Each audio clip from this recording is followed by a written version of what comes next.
नमस्कार दोस्तों। आज हम क्रिया की परिभाषा तथा उनके भेद के बारे में जानकारी प्राप्त करेंगे। क्रिया की परिभाषा जिस शब्द से किसी कार्य का होना या करना समझा जाए उसे क्रिया कहते हैं, जैसे खाना, पीना, गाना, रहना, जाना आदि। राम खाना खाता है, घोड़ा दौड़ता है, तुम स्कूल जाते हो। इन वाक्यों में खाना खाता है, दौड़ता है, जाते हो यह क्रिया शब्द है। क्रिया के भेद: अकर्मक क्रिया, सकर्मक क्रिया। अकर्मक क्रिया जिन क्रियाओं का असर कर्ता पर ही पड़ता है वे अकर्मक क्रिया कहलाती है। ऐसी अकर्मक क्रियाओं को कर्म की आवश्यकता नहीं होती। अकर्मक क्रियाओं के उदाहरण हैं: राकेश रोता है, सांप रेंगता है, बस चलती है।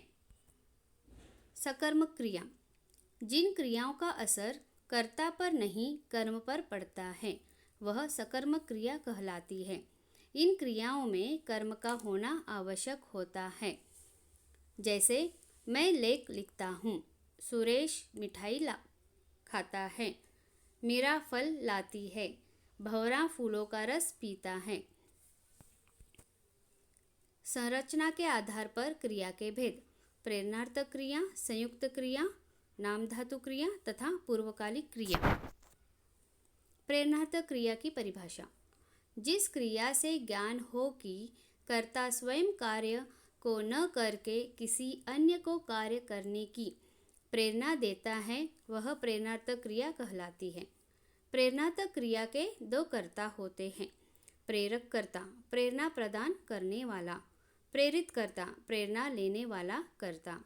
प्रेरणार्थक क्रिया के उदाहरण: सुरेंद्र राधा से खाना पकवाता है। जैसा कि आपने ऊपर दिए गए उदाहरण में देखा कि इसमें दो कर्ता हैं, पहला कर्ता है सुरेंद्र एवं दूसरी राधा। असलियत में काम तो राधा कर रही है, लेकिन राधा को काम करने की प्रेरणा सुरेंद्र दे रहा है, अतः यह उदाहरण प्रेरणार्थक क्रिया के अंतर्गत आता है।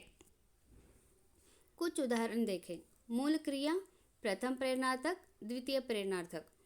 कटना, काटना, कटवाना, डूबना, डुबाना, डुबवाना, जागना, जगाना, जगवाना।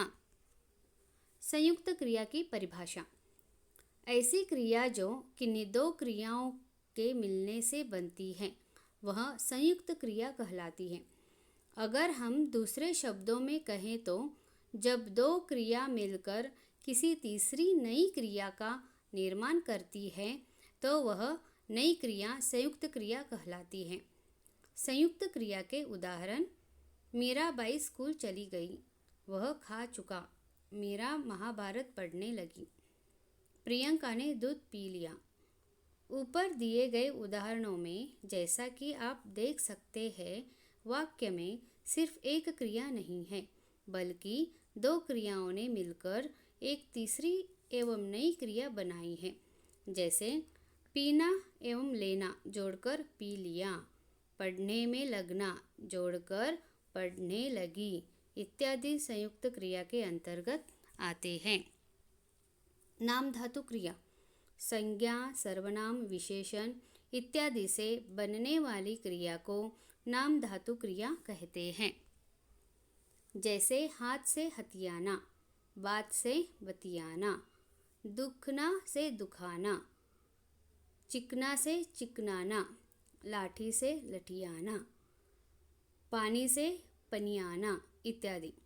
ये संज्ञा या विशेषण में ना जोड़ने से, जैसे स्वीकार स्वीकारना, धिक्कार धिक्कारना, उद्धार उद्धारना इत्यादि, तथा हिंदी शब्दों के अंत में आ करके और आदि आ को ह्रस्व करके, जैसे दुख दुखाना, बात बतियाना आदि बनाई जाती है। पूर्वकालिक क्रिया: किसी क्रिया से पूर्व यदि कोई दूसरी क्रिया प्रयुक्त होती है तो वह पूर्वकालिक क्रिया कहलाती है। जैसे मैं अभी सोकर उठा हूँ, इसमें उठा हूँ क्रिया से पूर्व सोकर क्रिया का प्रयोग हुआ है, अतः सोकर पूर्वकालिक क्रिया है। विशेष पूर्वकालिक क्रिया या तो क्रिया के सामान्य रूप में प्रयुक्त होती है अथवा धातु के अंत में कर अथवा कर के लगा देने से पूर्वकालिक क्रिया बन जाती है। जैसे राकेश दूध पीते ही सो गया, लड़कियां पुस्तकें पढ़कर जाएगी। अब हम जान गए किसी काम के करने या होने की सूचना देने वाला पद को क्रियापद कहते हैं। क्रियापद में लिंग, वचन, पुरुष, काल आदि के अनुसार विकार आते हैं। कर्म के आधार पर क्रिया दो प्रकार की होती है, अकर्मक और सकर्मक। संरचना की दृष्टि से क्रिया के भेद है सामान्य, संयुक्त, नाम धातु और प्रेरणार्थक क्रिया। प्रेरणार्थक क्रिया का कर्ता प्रेरक कर्ता होता है और प्रेरित कर्ता क्रिया का वास्तविक कर्ता होता है। प्रेरणार्थक क्रियाएं दो प्रकार की होती है, प्रथम प्रेरणार्थक और द्वितीय प्रेरणार्थक। धन्यवाद दोस्तों। अगर आपको यह वीडियो पसंद आए तो कृपया लाइक और शेयर कीजिए। ऐसे और वीडियोस के लिए प्लीज़ सब्सक्राइब कीजिए।